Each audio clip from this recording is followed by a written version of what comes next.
बोलो सियावर रामचंद्र की जय। ओम श्री गजानन हाँ। तो भक्तों, पहले भाग में भरत जी जब अयोध्या जी आते हैं अपने नाना के घर से, तो वो कितने दुखी होते हैं और कौशल्या माता से कितना मतलब कि मिलने के लिए तावले रहते हैं, अपने पिता को देखने के लिए, अपने भाई को देखने के लिए, अपनी भाभी को देखने के लिए। लेकिन जब उन्हें कोई नई नजर नहीं आता, तब वे अपनी माता यानी कि केकई को बहुत अच्छा बुरा कहते हैं और कहकर और सुमंत्रा को दंड देकर वहां से माता कौशल्या से मिलने के लिए चल देते हैं। तो आइए इस भाग में शुरू करते हैं। जब भरत जी माता कौशल्या के पास आते हैं तो उनके वस्त्र मैले वस्त्रों को देखकर, चेहरे के रंग उड़े हुए को देखकर व्याकुल हो गए। दुखी के मारे बोझ से वे शरीर उनका सूख रहा है, ऐसे दिख रही हैं मानो सोने की सुंदर कल्पता को वन में पाला मार गया। भरत को देखते ही माता कौशल्या उठ दौड़ी, पर चक्कर आ जाने से वो मूर्छित होकर गिर पड़ी और यह देखकर भरत जी व्याकुल होकर उनके पैरों में गिर गए। ये हमें अपने बच्चों को और खुद को इसका हमेशा पाठ करते रहना चाहिए, क्योंकि श्री रामायण जो है वो संपूर्ण पापों का नाश करने वाली है, घर के कलहों का नाश करने वाली है और बहुत बड़ी बड़ी सीख इसके अंदर है। तो ये भरत जी ये सोचते हैं कि यह सब मेरे कारण हुआ है, ये सब समझेंगे कि ये मैंने ही करवाया है, इसमें मेरा हाथ है। तो इसलिए वो माता जी के पास जाते हैं और माता जी से बहुत विनती करते हैं कि हे माता, मैंने ये काम नहीं किया है, इस युग में या इस जीवन में मैंने कोई ऐसा काम नहीं किया और ना मैं करूँगा जिससे मुझे, मेरे पिताजी और भाई या किसी का भी अपयश हो या उन्हें कोई बुराई हो। पिता स्वर्ग में चले गए हैं और भाई वन में चले गए हैं, मैं यहाँ पर क्या कर रहा हूँ, मुझ पर धिक्कार है। मेरी माता जो केकई है वो इस धरती पर जन्म ही उसका क्यों हुआ, और अगर जन्म हुआ तो वो बांझ क्यों नहीं रह गई, और उसने पैदा भी किया तो मुझे ही क्यों पैदा किया, जिसके कारण यह सब कुछ हो रहा है। भरत जी के कोमल वचन सुनकर माता कौशल्या फिर संभल कर उठती हैं और उन्होंने भरत जी को उठाकर छाती से लगा लिया और शत्रुघ्न को भी बड़े भाव से दिल से लगाकर, गले लगाकर उनको प्यार किया। कौशल्या का स्वभाव देखकर सब कोई हैरान थे। श्री राम जी की माता का ऐसा स्वभाव तो होना ही था। माता ने भरत जी को, शत्रुघ्न जी को गोद में बिठाया। हे वत्स, मैं बलैया लेती हूँ, मुझे पता है कि तुमने ये सब नहीं किया है, तुम इसमें शामिल नहीं हो, लेकिन यह बुरा समय जानकर शोक को त्याग दो। काल और कर्म की गति अमिट जानकर हृदय में कोई अपनी हानि मत करो और ग्लानि ना समझो। हे तात, किसी को दोष मत दो। विधाता मुझको सब प्रकार से उल्टे लग रहे हैं, जो इतने दुख पर भी मुझे जिंदा रख रहे हैं। अब कौन जानता है उसे क्या और क्या पसंद है और क्या कराना चाहते हैं। तात, पिता की आज्ञा से श्री रघुवीर ने भूषण वस्त्र त्याग दिए और बालकव्य वस्त्र लिए। उनके हृदय में उनको कुछ भी विषाद नहीं था, कोई भी दुख नहीं था, उनका मुख प्रसन्न था। वह सीता जी को साथ लेकर चल दिए। यह सब सुनकर लक्ष्मण भी आ गए और लक्ष्मण को उन्होंने काफी मना किया, लेकिन वो नहीं रुके और वो भी उनके साथ वन में चले गए। कौशल्या के वचन सुनी भरत सहित रनिवासु, व्याकुल बिलपत राजगृह मानहु शोक निवासु। कौशल्या माता के वचनों को सुनकर भरत सहित सारा रनिवास व्याकुल हो गया, विलाप करने लगा और राजमहल मानो शोक से पट गया।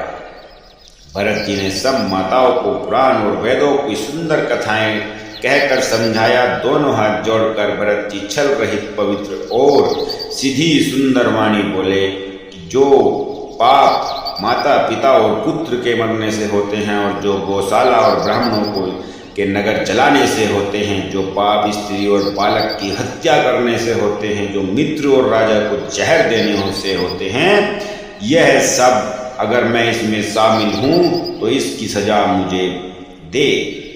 जो लोग श्री हरि और शंकर जी के चरणों को छोड़कर भयानक भूत प्रेतों को भेजते हैं, हे माता यदि इसमें मेरा मत हो तो विधाता मुझे उनके जैसी गति दे। जो लोभी लंपट और लालचियों का आचरण करने वाले, जो पराये धन और पराई स्त्री की ताक में रहते हैं, हे जननी यदि इस काम में मेरी सहमति हो तो यह सब भयानक गति मैं पाऊं।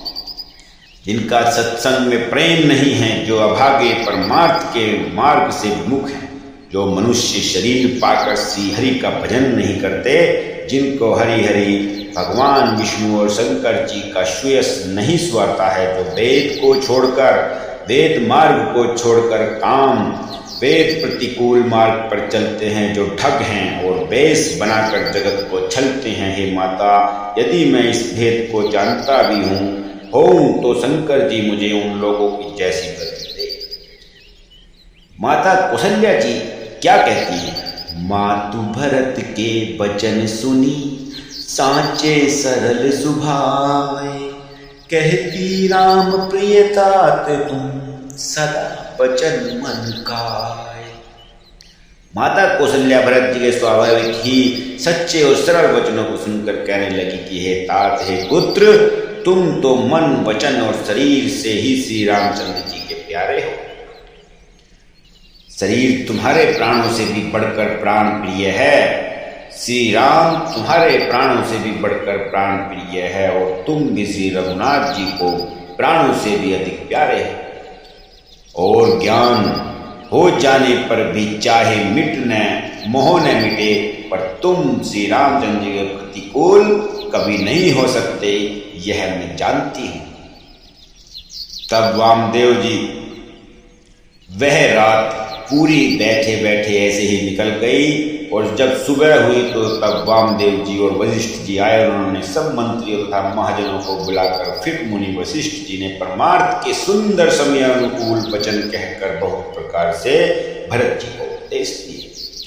तात हृदय धीरजु धरहु, करहु जो अवसर आजू, उठे भरत गुर बचन सुनी, करन कहे सब साजू। इस प्रकार भरत जी ने गुरु वशिष्ठ जी के सब वचनों को प्रेम पूर्वक सुना, और उन्होंने सब तैयारियां की, और वेदों के अनुसार जैसी विधि थी पिता श्री दशरथ जी का अंतिम संस्कार उन्होंने सब तरह से कराया। गोदान दी, ब्राह्मणों को दान दिया, और यह सब कहते कहते और करते उन्होंने बड़े ही दिल से, मन से, वचन से सब कुछ की पूर्ति की और सब काम किए। इस प्रकार फिर सब काम होने के बाद जब गुरु वशिष्ठ जी कहते हैं कि हे पुत्र, हे भरत, सबकी यही इच्छा है कि आप राजा बने, आप राज तिलक करवाएं, क्योंकि दशरथ जी का जो वचन दिया था उसके अनुसार भी आपको राजा बनना है। श्री रामचंद्र जी भी यही कहकर गए हैं कि भरत जी को राजा बनाना है। परशुराम ने पिता की आज्ञा रखी और माता को मार डाला। सब लोग इस बात को जानते हैं, इसलिए कहता हूं कि पिता की आज्ञा का हमेशा पालन करना चाहिए। इसलिए आप पिता की आज्ञा के अनुसार राजा का पालन करें, राज्य तिलक करें। जो तुम्हारे और श्री रामचंद्र जी के श्रेष्ठ संबंध को जान लेगा वह सभी प्रकार से तुम्हें भला मानेगा। श्री रामचंद्र जी के लौट आने पर आप जो जैसा करना फिर आप कर लेना, कोई दिक्कत नहीं है। इसलिए अभी आप राज तिलक करो। मंत्री हाथ जोड़कर कह रहे हैं, गुरु जी की आज्ञा का अवश्य ही पालन कीजिए। श्री रघुनाथ जी के लौट आने पर जो जैसा उचित हो आप वैसा ही करना। कौशल्या जी भी कह रही हैं कि धीरज धरकर बोली, है पुत्र, गुरु की आज्ञा पालन पथ्य रूप है, उसका आदर करना चाहिए। श्री रघुनाथ जी वन में हैं, महाराज स्वर्ग को राज्य करने चले गए और हे तात तुम इस प्रकार यहाँ पर हो हे पुत्र, कुटुंब, प्रजा, मंत्री और सब माताओं के सबके एक तुम ही सहारे हो। विधाता को प्रतिकूल और काल को कठोर देखकर धीरज धरो और राज तिलक की तैयारी करो। भरत जी ने क्या कहते हैं सबकी बात सुनकर, सबकी बात उन्होंने बड़े आनंद भाव से सुनी और कहते हैं जो उनके हृदय के लिए मानो चंदन के समान शीतल हो ऐसी वाणी सुनकर और वो फिर ऐसी ही वाणी बोलते हैं। धैर्य की धुरी को धारण करने वाले भरत जी धीरज धरकर कमल के समान हाथों को जोड़कर वचनों को मानो अमृत में डुबोकर सबको उचित उत्तर देने लगे और वो सबसे कहने लगे। गुरुजी ने मुझे सुंदर उपदेश दिए, माताओं ने भी अच्छी बात कही है, जो मेरे हक में है वही मुझसे कहा है। और गुरु, पिता, माता, स्वामी और सुहृद सबकी वाणी सुनकर प्रसन्न होते हैं और उनकी वाणी से प्रसन्न होकर उनको मानना चाहिए। पर अब आप लोग मेरी विनती सुनिए, मैं क्या कहता हूं। मेरे योग्यता के अनुसार मुझे उत्तर दीजिएगा, यह अपराध क्षमा कीजिएगा। साधु, पुरुष, दुखी मनुष्य के 200 गुण को नहीं गिनते हैं।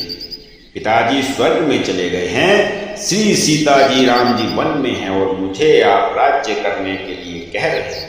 इसमें आप मेरा कल्याण ही चाहते हो, लेकिन या आप कोई बड़ा काम करना चाहते हो, ये तो मुझे पता नहीं है। मेरा कल्याण तो सीतापति श्री राम जी की चाकरी में है, तो उसे माता की कुटिलता ने छीन लिया है। मेरी कुटिल माता, पापिनी माता की जो कुटिलता थी, जो उनकी सोच थी, गंदी सोच, उसने वो सब मुझसे छीन लिया है। मैंने अपने मन में अनुमान करके देख लिया है कि दूसरे किसी उपाय से मेरा कल्याण नहीं होगा। जैसे रोगी शरीर के लिए नाना प्रकार के भोग व्यर्थ हैं, श्री हरि की भक्ति के बिना जप और योग व्यर्थ हैं, जीव के बिना सुंदर देह व्यर्थ है, वैसे ही श्री रघुनाथ जी के बिना मेरा सब कुछ व्यर्थ है। मुझे आज्ञा दीजिए, मैं श्री रामचंद्र जी के पास जाऊं। एक ही आंख निश्चय पूर्वक मेरा हित इसी में है और मुझे राजा बनाकर आप अपना भला चाहते हो, यह भी आप स्नेह के जड़ता के वश होकर कह रहे हैं। तो भक्तों, ये भाग हम यहीं पर समाप्त करते हैं और अगले भाग में हम लेकर आएंगे कि श्री रामचंद्र जी को बुलाने के लिए वो कैसे विनती करते हैं और फिर श्री रामचंद्र जी को बुलाने के लिए कैसे वो चित्रकूट जाने की तैयारी करते हैं। तो बोलो सियावर रामचंद्र की जय।